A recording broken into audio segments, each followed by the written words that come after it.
Assalamualaikum warahmatullahi wabarakatuh. Selamat pagi anak-anakku, salam sehat untuk kita semua.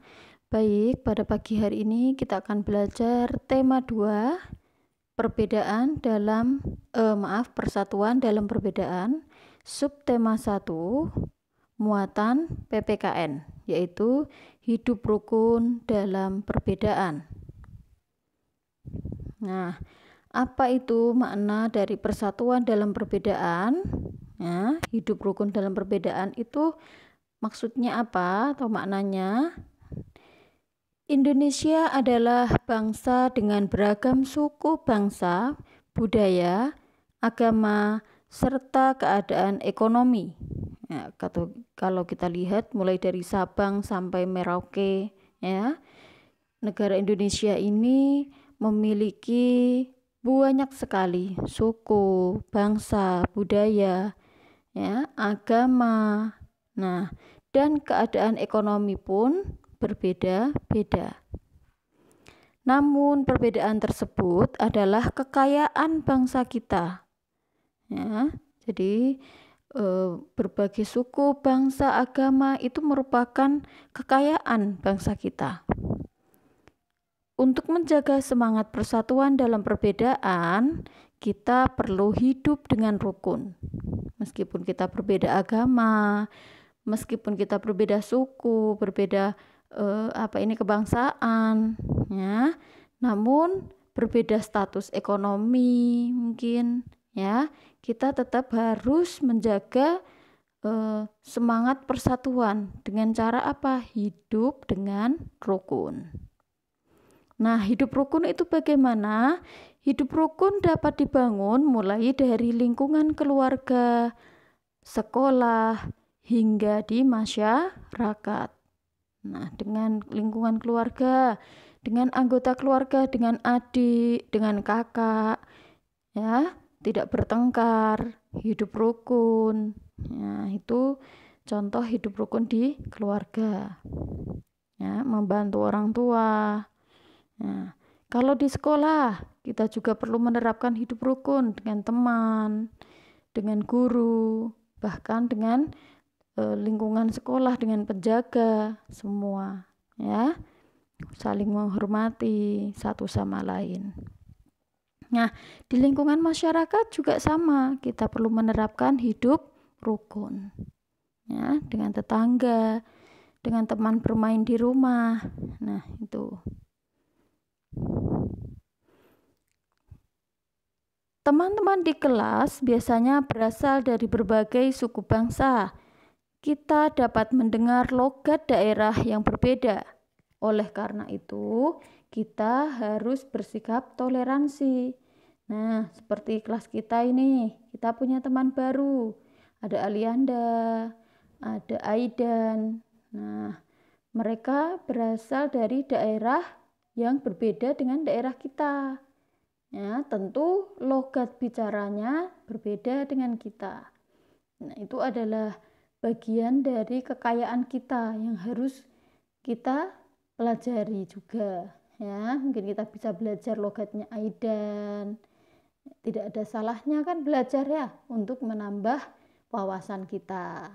Ya, bukan malah mentertawakan. Ih, lucu bicaranya. Nah, misalnya seperti itu. Itu tidak boleh. Ya, nah kita harus menghargai, kita harus toleransi. Ya, itu contohnya. Kemudian nilai-nilai persatuan dalam perbedaan di lingkungan sekolah. Nah, apa saja? Untuk menjaga semangat persatuan di tengah-tengah perbedaan yang ada, kita perlu memupuk sikap peduli. Nah, ini yang pertama adalah peduli. Peduli ini bisa peduli terhadap lingkungan. Contohnya, membersihkan lingkungan, ya, membuang sampah pada tempatnya, memilah sampah, mendaur ulang. Nah, itu adalah sikap peduli terhadap lingkungan. Ya, menanam pohon, ya, tuh. Lalu sikap peduli terhadap sesama. Nah, ketika ada teman yang sakit, kita menjenguk. Ketika ada teman yang susah, yang sedih di kelas, ya. Kita bantu mereka. Ketika ada teman yang tidak bawa uang saku, nah kita ajak dia ke kantin, kita bantu jajan. Nah, seperti itu misalnya. Itu sikap peduli. Ketika ada teman yang kesulitan belajar, ya, kita bantu, tapi bukan membantu menyelesaikan ulangan ya, berbeda itu. Ya, kesulitan dalam belajar. Kemudian sikap toleransi.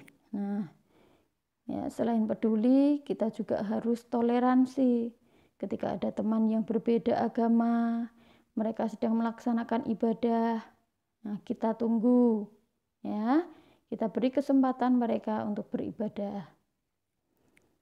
Dan mendahulukan kepentingan bersama, melaksanakan tugas piket, ya, mengikuti upacara bendera. Nah, itu adalah contoh-contoh mendahulukan kepentingan bersama di lingkungan sekolah. Ya, nah itu ada contohnya di sini piket kelas bersama, ya, membuat pekerjaan menjadi lebih ringan dan cepat selesai. Ya, tuh. Apa manfaat yang diperoleh jika kita menerapkan nilai-nilai persatuan dalam perbedaan di sekolah?